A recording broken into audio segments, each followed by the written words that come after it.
لشکر صدق وفا کا پیکر علماء دیوبند علماء آپس کا اختلاف غیبت کی وجہ سے بڑھتا ہے، غیبت سے پھیلتا ہے، بدگمانیوں کی وجہ سے پیدا ہوتا ہے، حسد کی وجہ سے پیدا ہوتا ہے، غرور کی وجہ سے پیدا ہوتا ہے، تکبر کی وجہ سے پیدا ہوتا ہے۔ اختلاف علمی مسائل میں الگ الگ رائے کی وجہ سے نہیں پیدا ہوتا۔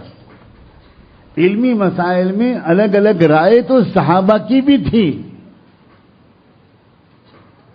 لیکن صحابہ کرام سے بڑھ کر ایک دوسرے کی محبت کرنے والا کوئی مجمع آسمان کی آنکھوں نے اب تک دیکھا نہیں۔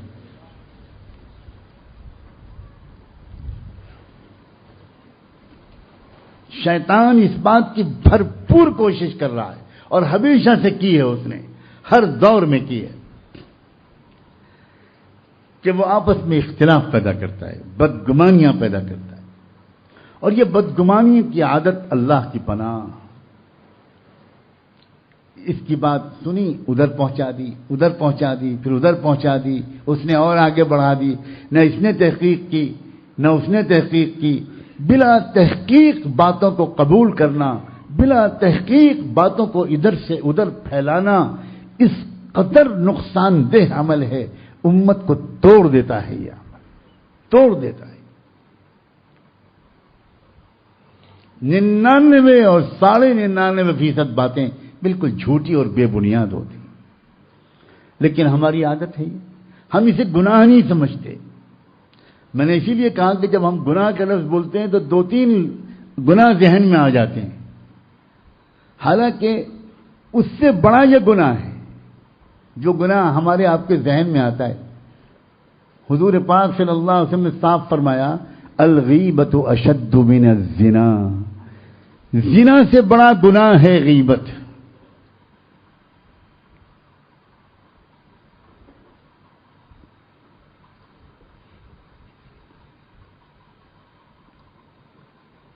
جب ایمان دل میں اترتا ہے، جب اللہ تعالیٰ کی طاقت دل پر کھلتی ہے،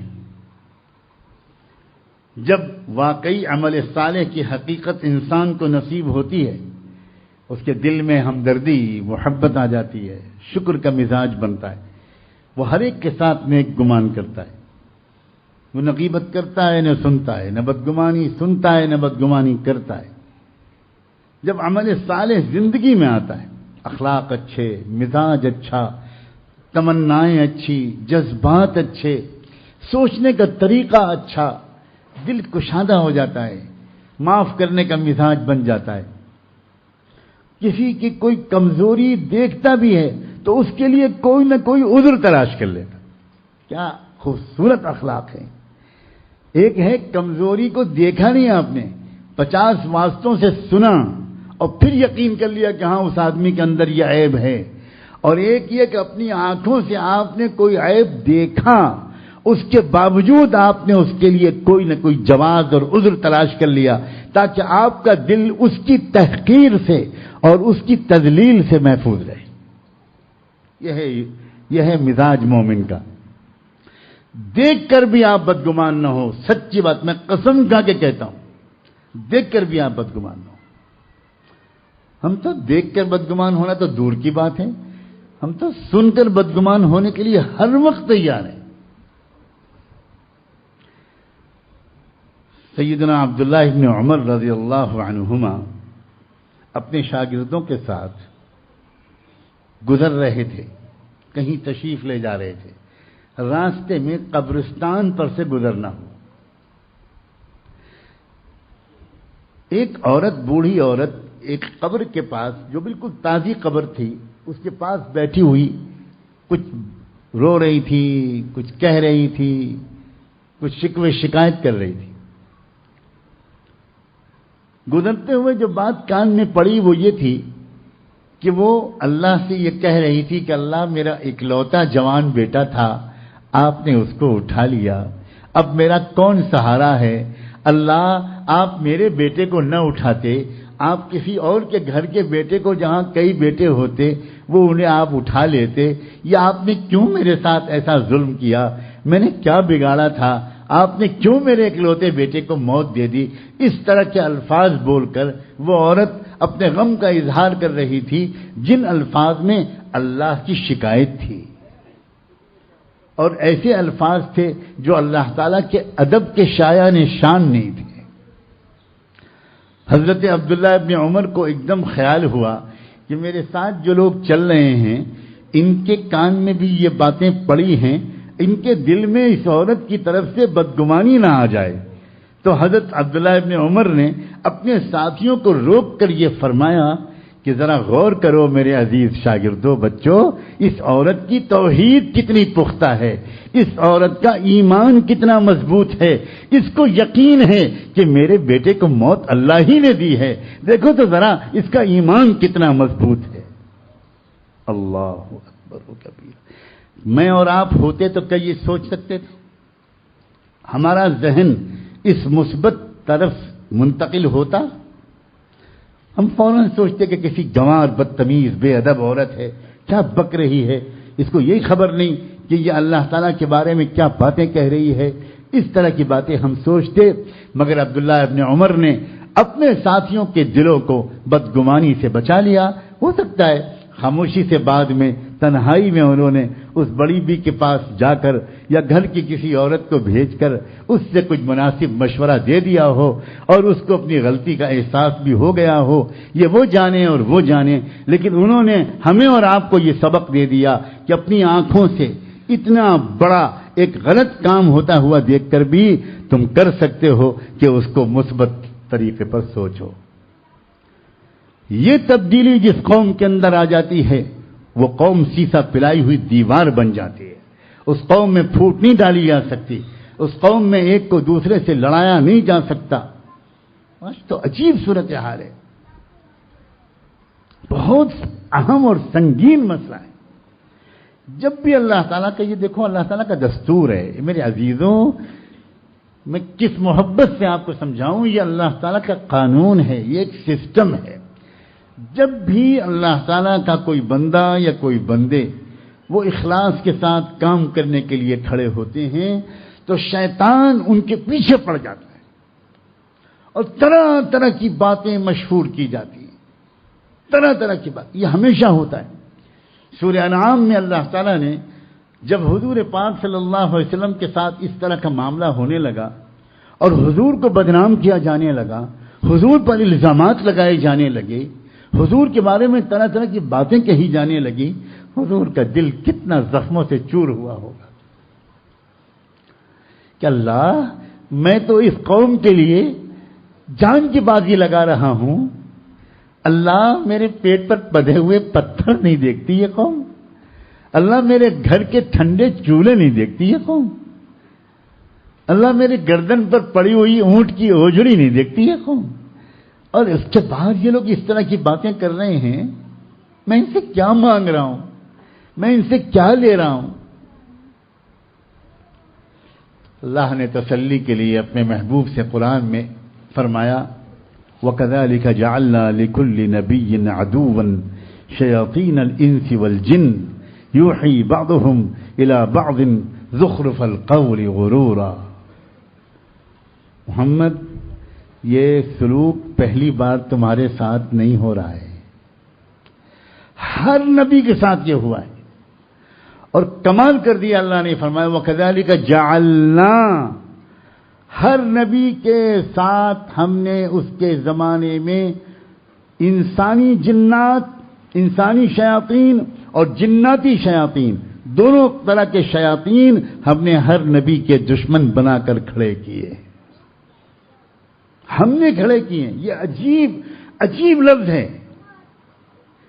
اللہ تعالیٰ یہ کہہ سکتے تھے کہ بھئی ایسا ہوتا رہا ہے کہ لوگ بہت ستاتے ہیں، لیکن نہیں، اللہ نے فرمایا یہ ہمارا ایک نظام ہے، ہمارا ایک سسٹم ہے، اور یہ کیا کرتے ہیں شیاطین انس اور شیاطین جن، یوحی بعضهم الی بعض زخرف القول غرورا، چپکے کانوں کان میں یہ ایسی باتیں ڈالتے ہیں. کیا لفظ ہے یوحی، وحی کرنا. اب آپ اردو میں اگر ترجمہ کریں تو آپ کو حیرت ہوگی اور مشکل پیش آئے گی کہ شیاطین وحی بھیجتے ہیں. وحی کہتے ہیں چپکے خاموشی سے کوئی پیغام بھیجنے کو. راغب اصفہانی رحمۃ اللہ علیہ جو قرآنی الفاظ کے معانی کے بیان کرنے کے سب سے بڑے ماہر امام اور عالم گزرے ہیں، انہوں نے وحی کا ترجمہ کیا ہے الاشعار الخفی. خاموشی کے ساتھ کوئی بات کسی کو پہنچا دی جائے اس کو وحی کہتے ہیں.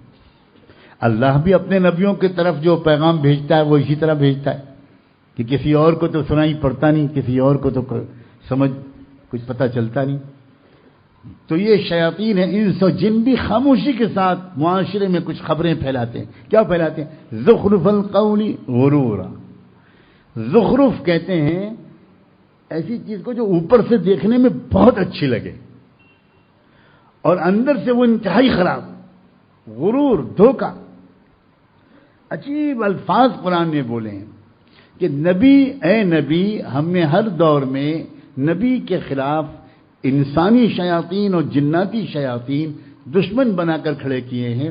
ان کا ایک ہی کام ہوتا ہے کہ وہ اس نبی کے بارے میں چپکے کانا پھوسی کرتے رہتے ہیں اور بے بنیاد جھوٹی باتیں بڑے مقدس الفاظ استعمال کر کے، بڑی نیک نیتی کا جذبہ ظاہر کر کے پیش کرتے ہیں. اور پھر آگے اللہ نے فرمایا وَلَوْ شَاءَ رَبُّكَ مَا فَعَلُوا. عجیب بات فرمائی. اور اے محمد، اگر تمہارا رب چاہتا تو یہ سب ایسا کام نہیں کر سکتے تھے. یہ تو ہم نے ایک سسٹم بنایا ہے، ہم موقع دے رہے ہیں، گھبراؤ مت تم. وَلَوْ شَاءَ رَبُّكَ مَا فَعَلُوا. اگر تمہارا رب چاہتا تو یہ کچھ نہیں کر سکتے تھے ایسا. پھر کیا کروں میں اللہ میں پھر میں کیا کروں؟ فَذَرْهُمْ وَمَا يَفْتَرُونَ. پھر تم چھوڑو ان کو اور ان کے جھوٹے تمام افتراءات کو، تم اس کے چکر میں نہ پڑو، تم اپنا کام کرتے رہو، تم اپنی محنت کرتے رہو. فَذَرْهُمْ وَمَا يَفْتَرُونَ. اور آگے فرمایا وَلِتَصْغَىٰ إِلَيْهِ أَفْئِدَةُ الَّذِينَ لَا يُؤْمِنُونَ بِالْآخِرَةِ وَلِيَرْضَوْهُ وَلِيَقْتَرِفُوا مَا هُمْ مُقْتَرِفُونَ. فرمایا محمد ایک بات اور بتا دیں، اس قسم کی باتوں کو غور و توجہ سے کون لوگ سنیں گے، کون لوگ سنتے ہیں؟ صرف وہ لوگ جن کے دل میں اللہ کی آخرت پر یقین نہیں ہوتا. اللہ اکبر. اب یہ کیا تربیت ہے اس آیت میں؟ لوگوں، ایک فیصلہ کن اسٹیج آیا ہے، اس بات کو سمجھو. ایک بہت نازک اسٹیج ہے. جس رخ پر حالات پہنچ گئے ہیں یہ انتہائی نازک. اس وقت کسی قیمت پر ہم کو آپس کے اختلاف کو راستہ نہیں دینا چاہیے. یہ اس وقت کا خاص عمل ہے. ہر قیمت پر آپ سے کوئی شخص کسی کے بارے میں بات کرے، آپ ایک سیکنڈ نہ سنیے. نہیں بھائی بس بہت ہو گیا، آپ معاف کریں، میں بالکل معافی چاہتا ہوں، بالکل معافی چاہتا. میں نے طے کر لیا ہے کہ میں نہ کسی کے خلاف بات سنوں گا نہ کروں گا. وہ جانے اور اللہ جانے. ہم تو بھائی بہت کمزور ایمان والے ہیں، ہم کہاں دوسرے لوگوں کو پاس فیل کرنے کے چکر میں پڑیں گے. ہماری خود نجات کے لالے پڑے ہوئے. معذرت چاہیے، بالکل چھوڑ دیں یہ عادت. عام طور پر آدمی پوری بات سن لیتا ہے بڑی دلچسپی سے، اس کے بعد اگر بہت بھلا آدمی ہوتا ہے تو کہتا ہے کہ ہاں ٹھیک ہے چھوڑیے ہٹائیے. آپ بات پوری سننا یہ خود بہت سنگین بیماری کی دلیل ہے. قرآن مجید روک لگاتا ہے لولا اذ سمعتموہ. قرآن مجید سننے پر زور روک لگاتا ہے. تو جن چیزوں سے توبہ کرنی ہے، جو چیزیں اپنے اندر تبدیلیاں لانی ہیں، میں بلا کسی ترتیب کی رعایت کے ان کو ذکر کرنے کی کوشش کر رہا ہوں.